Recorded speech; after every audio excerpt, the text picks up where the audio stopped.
സ്ഥാനാർത്ഥിയായി നാമനിർദ്ദേശം ചെയ്യപ്പെട്ടിരിക്കുന്നതിനാൽ നിയമമനുസരിച്ച് സ്ഥാപിതമായിട്ടുള്ള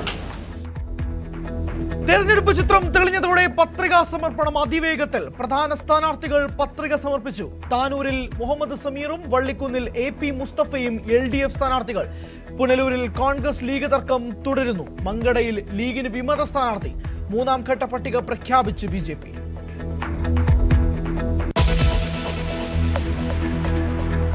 സീറ്റ് കിട്ടാത്ത നേതാക്കളെ അനുനയിപ്പിക്കാൻ കോൺഗ്രസ് നേതൃത്വം. ഭരണം കിട്ടിയാൽ സുപ്രധാന പദവിയിൽ നിയമിക്കുമെന്ന് KC വേണുഗോപാൽ.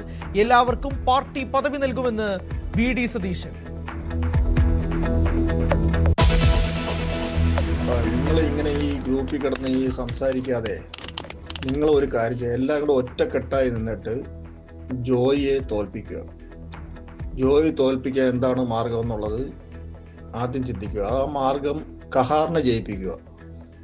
നമ്മളെ ആൾക്കാരെല്ലാം വോട്ടും കഹാറിന് കൊടുക്കുക. വർക്കല സീറ്റിനെ ചൊല്ലി NDAയിൽ കലഹം. സീറ്റ് BDJS നൽകിയതിനെതിരെ BJP പ്രാദേശിക നേതൃത്വം. BJP നേതാവ് ആലങ്കോട് ദാനശീലൻ സ്വതന്ത്ര സ്ഥാനാർത്ഥിയെ മത്സരിക്കും. ജോയിയെ പരാജയപ്പെടുത്താൻ വർക്കല കഹാറിന് വോട്ട് ചെയ്യാൻ ആഹ്വാനം.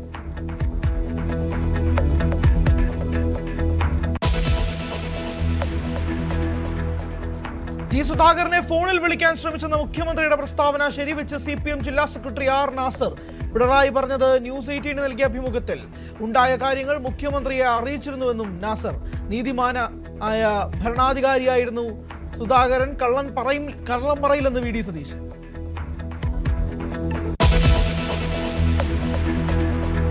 എറണാകുളം വടുതലയിൽ ഒരു കുടുംബത്തിലെ 5 പേർ മരിച്ച നിലയിൽ. മരിച്ചത് 2 സ്ത്രീകളും 3 കുട്ടികളും. മരിച്ചത് ചികിത്സയ്ക്കായി ഫ്ളാറ്റിൽ വാടകയ്ക്ക് താമസിച്ച തിരുവനന്തപുരം വിളപ്പിൽശാല സ്വദേശികൾ. സാമ്പത്തിക പ്രശ്നങ്ങളാണ് കാരണമെന്ന് ആത്മഹത്യാക്കുറിപ്പിൽ.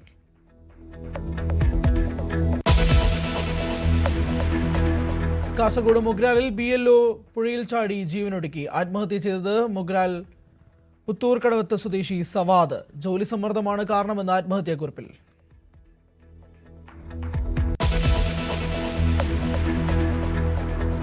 ഡോക്ടർ വന്ദന കൊലക്കേസിൽ പ്രതി സന്ദീപിന് ജീവപര്യന്തം 1 ലക്ഷം രൂപ പിഴയും അടയ്ക്കണം. ശിക്ഷ വിധിച്ച് കൊല്ലം അഡീഷണൽ സെഷൻസ് കോടതി.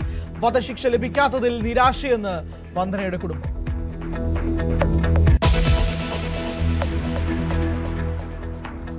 ഇറാനിലെ യുദ്ധം അവസാനിപ്പിക്കുന്നത് പരിഗണനയിലെന്ന് ഡൊണാൾഡ് ട്രംപ്. അമേരിക്ക ലക്ഷ്യത്തിനരികിലെത്തി. US-ന് സൈനിക താവളം വിട്ടു നൽകിയ ബ്രിട്ടന് ഇറാന്റെ ഭീഷണി. സ്വന്തം പൗരന്മാരുടെ ജീവൻ ബ്രിട്ടൻ അപകടത്തിലാക്കുകയാണെന്ന് മുന്നറിയിപ്പ്.